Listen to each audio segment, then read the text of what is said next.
All right, we're starting now a discussion of the what they call the Renaissance popes, the popes of the Renaissance. And you all know what the Renaissance is and what it means to the history of Europe. The Renaissance begins in Italy in the 13th century, and it's a reaction to the defeat of the Crusades by the Muslims. And the Crusaders, the Europeans, realized that the Arab-Muslim civilization was superior to European Christian civilization, and their technology was superior, as well as learning and their knowledge of the world in general. So the Europeans reacted by deciding that it's time for them to return to the great glorious period of Greco-Roman civilization, which was the foundation of European Christian civilization. And so they began to open up and to relearn the philosophy and science of the Greeks and the Romans. And this gradually led to other things, including the development of the spirit of humanism. Humanism can be interpreted in many ways. One form of humanism is a kind of atheism or agnosticism. Another form of humanism is simply to accept the principles of religious tradition, but leave them on the side and express the individual as a creative force or a creative power.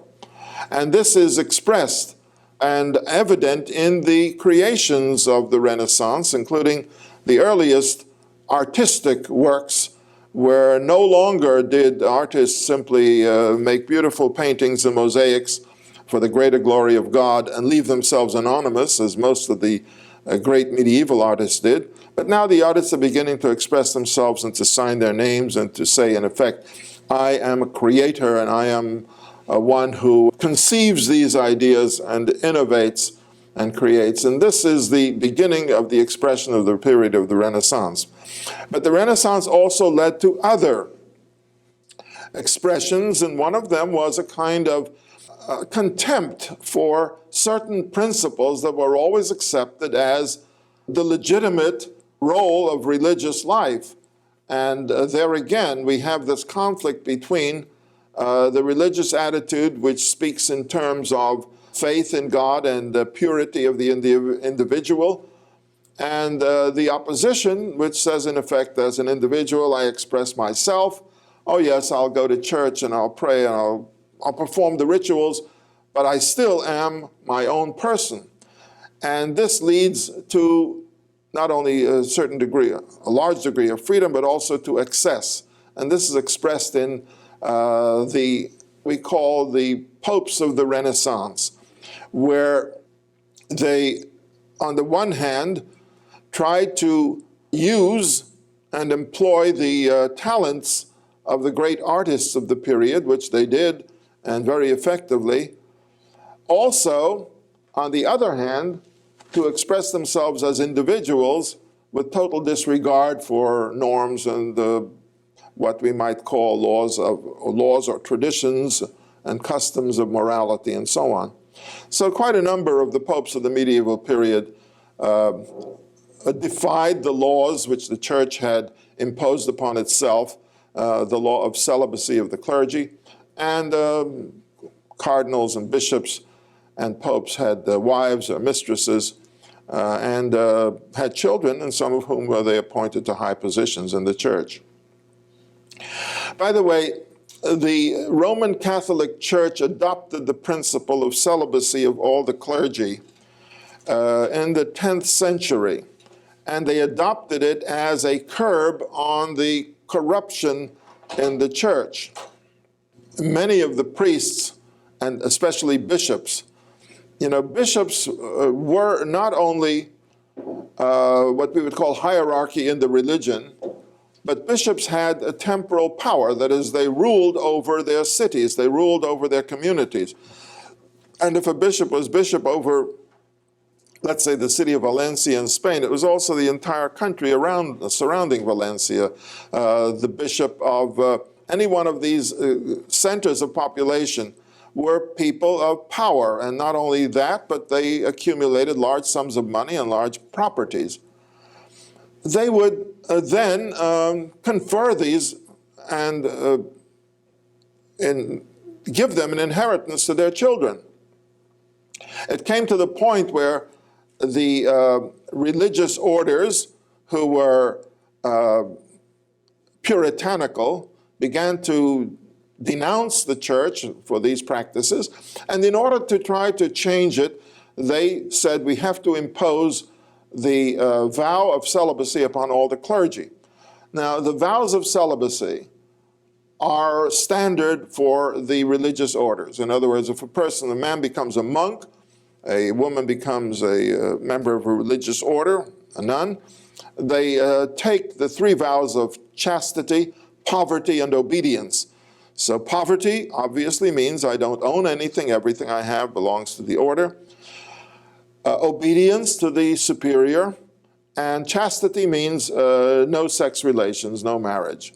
That is the principle of the monastic orders. Some orders adopted additional vows. For example, when the Jesuits were organized in the 16th century, they adopted also the vow of loyalty to the Pope and defender of the faith, a defender of the papacy. Now, there are in the church secular clergy and religious clergy. Religious clergy means people who are members of religious orders, like monks, nuns, and they live in monasteries and groups. Secular clergy are priests of parishes, priests of churches, local churches. These secular clergy were never restricted to celibacy. So, for example, in all the Christian churches in the world, priests marry. Greek Orthodox Church, Russian Orthodox Church, even those churches which are called Oriental rites, for example, Byzantine churches that use they do everything in the Greek language, but they are loyal to the Pope, those parish priests can marry. Melkite priests, who are members of the Arabic-speaking churches in Syria and in Palestine, but are loyal to the Pope, their priests marry. In fact, Melkite bishops marry. So you see how the law is different. But they impose this on the Latin Church. In the Roman Catholic Church of the Latin order, of the Latin rite, no longer could priests marry. So a celibacy of the clergy was imposed on all of them. Now, so that was in the 10th century. But then you get to the period of the Renaissance, and they're violating it all over the place, and people don't pay attention. Well, some of them would say, oh, he's a priest, but a man is a man, he's not made of wood, and things, that kind of justification. And so we find that many of the popes of the Renaissance they didn't marry them legally, they couldn't, but they did have mistresses, and it was well known. We even know the names of some of these wives of the popes.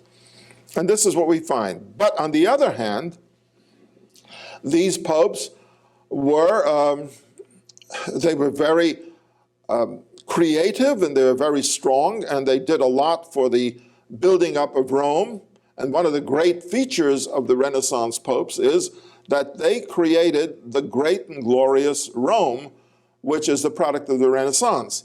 Remember that Rome had been the great and wonderful city of the imperial period, and had declined, and then it was invaded by the Goths and the Vandals and the Lombards and the Romans and the Germans and all of the tribes of the north. And Rome was a wreck by the 7th century. Constantinople had become the capital of the Roman Empire, and there the emperor ruled, and it was still a great and glorious city. But Rome had been really devastated down to the period of the Crusades. The Renaissance popes devoted themselves to rebuilding this city and making it the great and glorious city that it became. So when we take Sixtus IV, for example, and Sixtus IV was a man who devoted a lot of the resources of the papacy to building up the city and building up the papal areas and the papal states. By the way, the popes also accumulated a large amount of money, and they did it, again, by various means which later on were looked upon as not quite right. For example, they would appoint men as bishops for a certain amount of money. Okay, 50,000 gold, a bishop. 100,000 ducats, a cardinal. I mean, they sold these, and they sold them openly. That's one source of income. The other was the sale of indulgences. Well, indulgences began to pour a lot of money into the church, into the Vatican. And this becomes a very big issue, especially during the reign of Leo X, and of course this leads to Martin Luther and the Protestant Reformation. So Sixtus IV, he was a Maecenas. He was a man who handed out money and called in the greatest artists of Italy and called them into Rome, and he had them working to build up the city.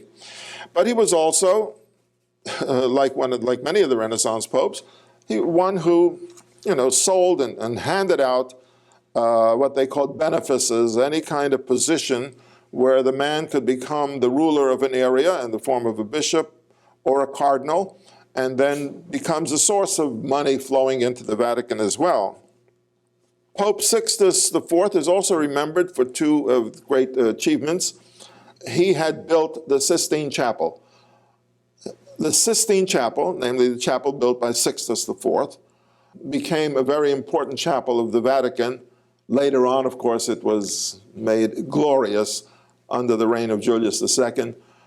And he also ordered the re-editing of the Latin translation of the Bible. So the Latin translation of the Bible, the official Vulgate, it was called the Vulgate, translated by St. Jerome around the year 400. He ordered the re-editing it, and of course the first printing of the Latin Bible, which is called the Sistine edition of the Bible. So he did create many things which are a heritage of the church at that time. We get to the reign of Innocent VIII. Innocent VIII was elected as a default candidate. What do I mean by that? When Sixtus IV died in 1484, the College of Cardinals was divided between two rival groups, one led by a Spaniard by the name of Rodrigo Borja, who changes Borja in Spanish, Borgia in Italian, and Giulio de Rovere. Now, these two groups, they were rivals, and they were fierce rivals. Each one tried to have himself elected, but they reached a point where nobody could get the majority. And so they decided to compromise on this pope, who was Innocent VIII.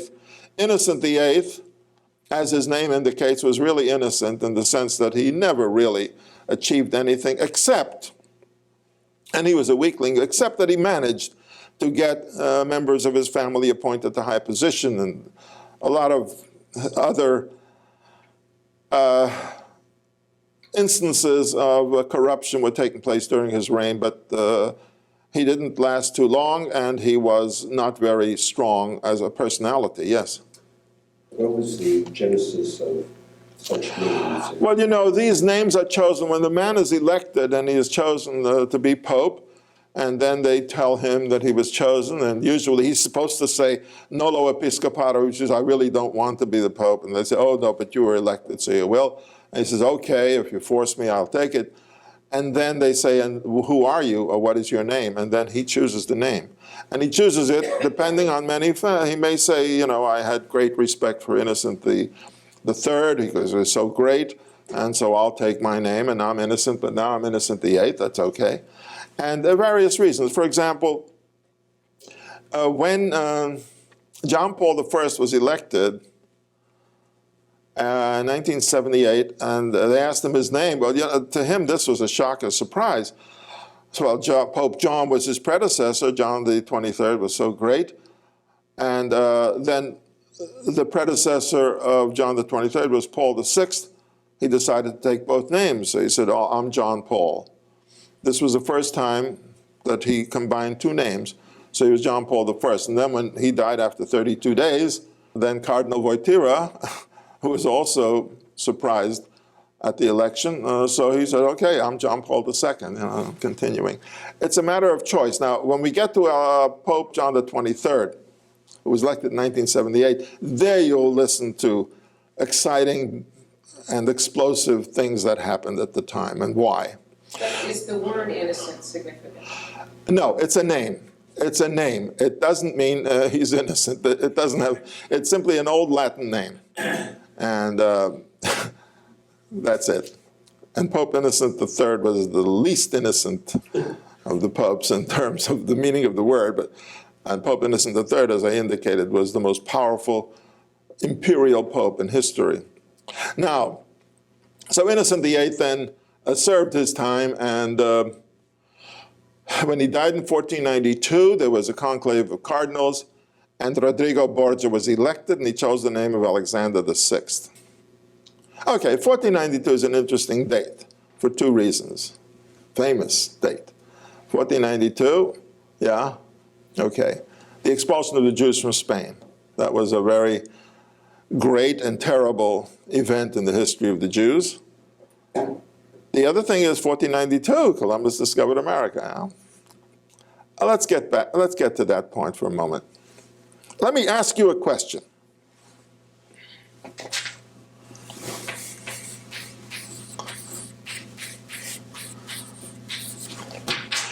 And from 1460 to 1492, who was the most powerful, the most economically advanced, most powerful, most civilized power in the world at the time? Spain? Portugal. Portugal. Not by a long shot. The most powerful economic and military power in the world was China. And the second one was India. These were the powers at that time. Chinese industry in the terms of manufacture. Now remember, this is an industrial period before the electric motor and before the steam engine. So they didn't have what we call power equipment. But the organization, the conduct of the economy, the production of steel, of iron in China was beyond anything that Europe could match. They were very powerful, very wealthy, and India as well. Until 1453, Europe traded with China and India. And if we look at a map of the world, from ancient times, Chinese products were transported across Asia. China traded with the West, back and forth, with Asia to Europe. So, and these were the great powers at the time. Now, in 1453, now let me ask you another question. In 1460 to 1492, who was the most powerful economic and military force in Europe?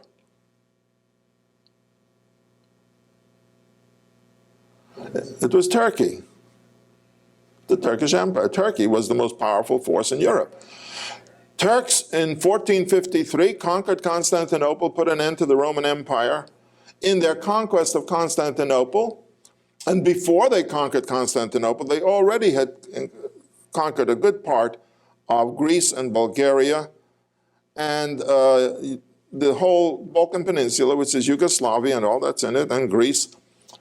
After 1453, they conquered Constantinople and up to all of what is Bulgaria, Romania, the whole Balkan Peninsula, and went as far as Vienna. They were stopped at Vienna. So this was the great military power in Europe. That was the situation. Now, what happened as a result of the conquest of 1453?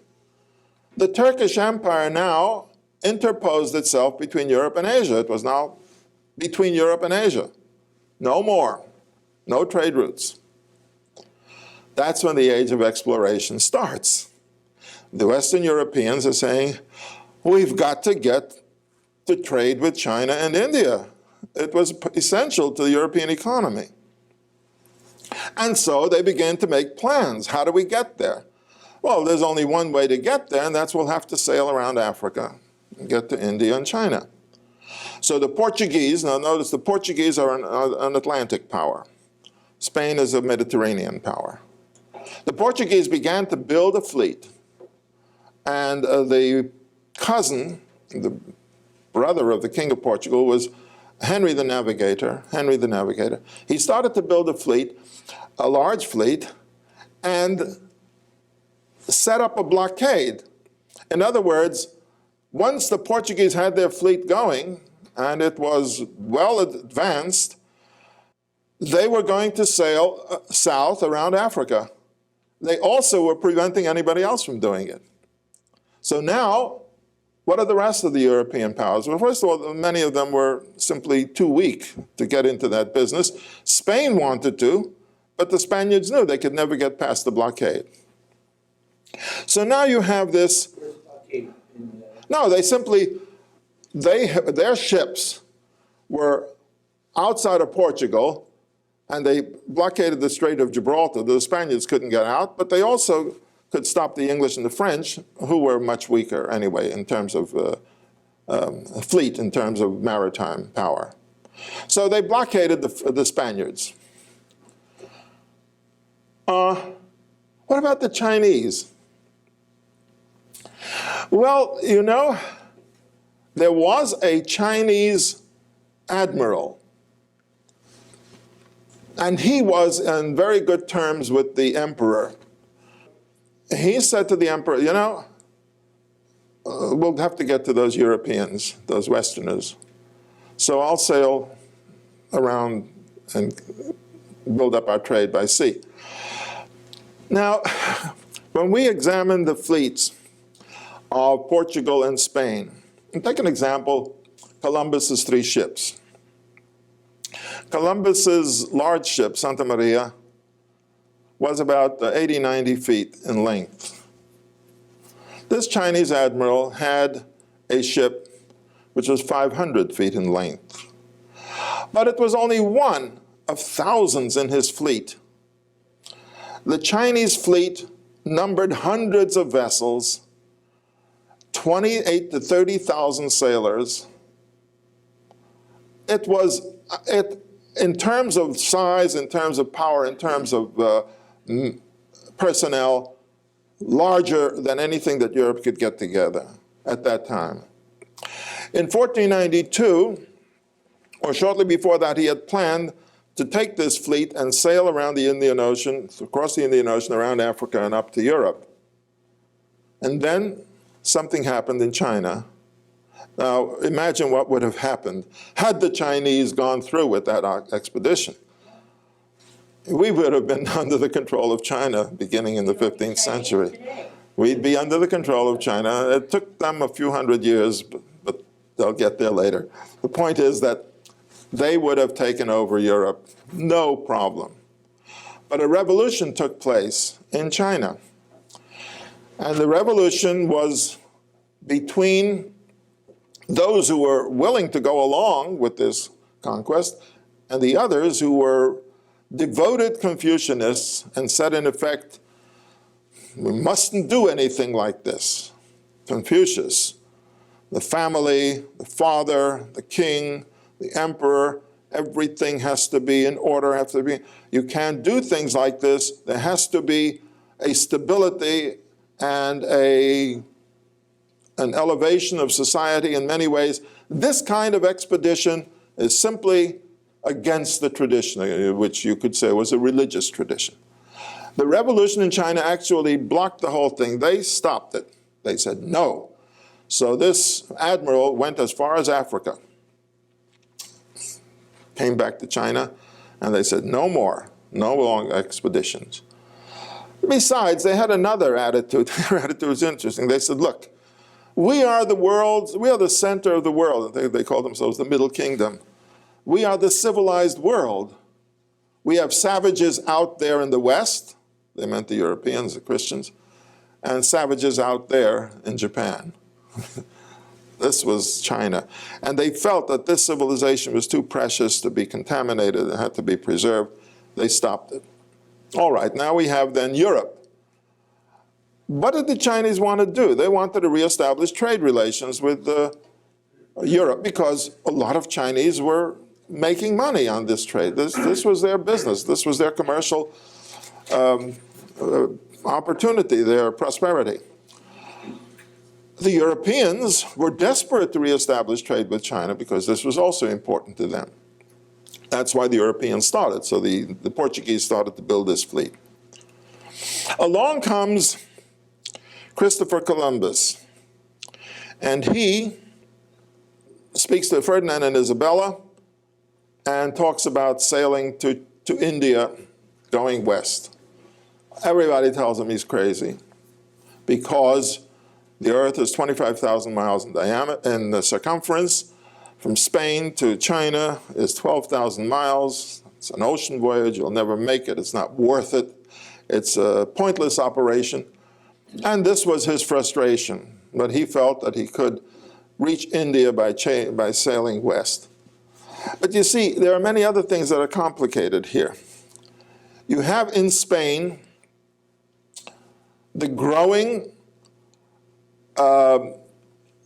opposition to the presence of the Jews.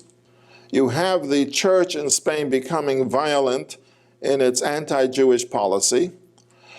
It's a complicated story because it has to do with the fact that many Jews in Spain had reached a point of great influence and affluence. They were wealthy, they were established, they were in nobility, they were intermarried with Christian nobility. And the whole rising of the lower classes was opposed to the wealth of the Spanish nobility. And of course, then the Spanish nobility began to divert the attack against them by saying, hey, we're all Christians.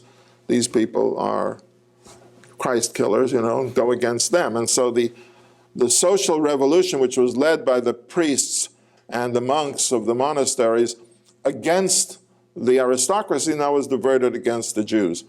And of course, there was a whole problem of Jews who had converted to Christianity. And therefore, look, under church law, a Jew could be deprived of part of his property for the benefit of Christians. I mean, this is church law, basic, back to the Theodosian Code. Jews are allowed to live, they must be protected, they cannot be harmed, but if a Jew is rich and a Christian is poor, you can take Jewish money away and benefit the Christian. Or do it in another way. The Christian state can confiscate Jewish money. I mean, this is within the law. What if a Jew becomes a Christian? Well, then you can't do it. Now he's a Christian, he's entitled to keep his property, and forget it, it's all over. And this was the attitude of the church, this was the attitude of the Vatican and the Pope. If you have Jews there who became Christians, leave them alone. But the Spaniards said, oh no, they became Christians, they converted, they're conversos. But we suspect that they're not truly devoted to the church, that they may be actually recanting and actually practicing Judaism while pretending to be Christians. This becomes a very complicated matter. And finally, the Spaniards say, we're going to investigate all of these cases, and we want the Inquisition to come in, Inquisition being the inquisitorial body, the FBI of the church. Of course, the church has to authorize that, but once the Inquisition comes to Spain and they begin to do things which are really atrocities, and the Vatican objects, the Spanish church says, in effect, we are determined to handle our own problems, and in effect they told the church in the Vatican to stay out of Spain, to stay out of their business. And they began this process of the Inquisition to torture people into confession, and of course to kill and to burn people at the stake and to perform these auto da fe, that is acts of faith, in which they would convict the person of a disloyalty to the church or of recanting, and then they would burn him at the stake, and it became public spectacles. Finally, the Torquemada, the head of the Inquisition in Spain, insisted that Spain become a purely Catholic country and eliminate all its Jews and all the non-believers. In the meantime, Spain had been a Muslim country, The Christians had reconquered Spain except for the kingdom of Granada in the south. And Ferdinand and Isabella were determined, of course, to conquer the kingdom of Granada. And at the same time, Torquemada insisted that they conquer the Arab Muslims, throw them out of Spain, and get rid of the Jews also, and Spain will become a purely Catholic country. And Ferdinand and Isabella were always called Los Reyes Católicos, the Catholic monarchs, because Isabella had become the heir to the throne of Castile. She was the ruler of Castile. Ferdinand became the king of Aragon. Isabella became the queen of Spain, and they were both unmarried and young. And use the Hebrew word, a shidduch was arranged. In fact, some of their Jewish advisors and financiers said what a wonderful combination this is. They were married, and they became the rulers of unified Catholic Spain, and then Spain was to become purely Catholic. So, in 1492, they conquered the kingdom of Granada, and Torquemada forced them to sign a bill of expulsion, and the expulsion law was to be on, the Jews were to be expelled on the 2nd of August of 1492. Why the 2nd of August? Because Torquemada said that is the 9th day of the month of Av on the Jewish calendar. And the 9th day of the month of Av on the Jewish calendar is a day of great disaster for the Jewish people when the temple was destroyed. That's the time we should get rid of the Jews. And so the expulsion order was signed, and the Jews had to flee. And of course, masses of the Jews fled from Spain. They had to leave the country on pain of death. They couldn't leave, they had to leave with only what they could carry in a suitcase and wear on their backs. Since all of their property was left, all of their money was left. And Ferdinand, in effect, confiscated all Jewish property in Spain, and the Jews had to flee. As this was going on, and it was being projected, the Sultan of Turkey, Bayezid II, the Sultan of Turkey, said to his ambassadors, he said, Ferdinand is crazy. He's getting rid of the Jews. I'll take advantage of it. And he told them, just let everybody know the Jews of Spain are welcome to come to the Turkish Empire. And so when the expulsion order went into effect, the Jews of Spain en masse, well, the majority of those who could, get on ships and so on, fled to the Turkish Empire, perhaps 90% of them. Others went to North Africa. Others went to the Netherlands, because the Netherlands, this was already the beginning of the Protestant Reformation. Protestants were anti-Catholic, and so if Spanish and Portuguese Jews managed to get to the Netherlands, they were safe. But all of Spain was rid of its Jews.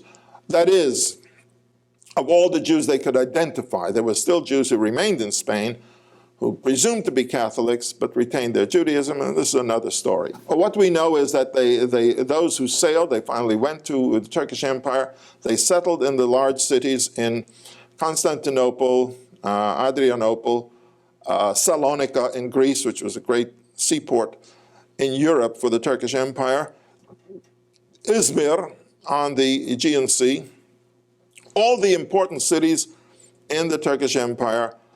And Jews settled there, and they also settled in the land of Israel, which was a part of the Turkish Empire. And many of these Spanish Jews said, well, now we are settling in the land of Israel, we'll rebuild it, we'll try to rebuild it, and so on. So it was the effect of the expulsion. Okay, now what's it got to do with this? First of all, the popes, they said, they didn't want this to happen. By the way, thousands and thousands of Spanish Jews went to Rome, where they were safe, and to other parts of Italy. In northern Italy, from Genova down through Pisa and Livorno, that whole area was filled with communities of Christians whose native language was Spanish. This was Spanish. They were fugitives from Spain. And a lot of them were Marranos, that is, these were converts who presumed to be Catholics but retained their Judaism, and this is another story.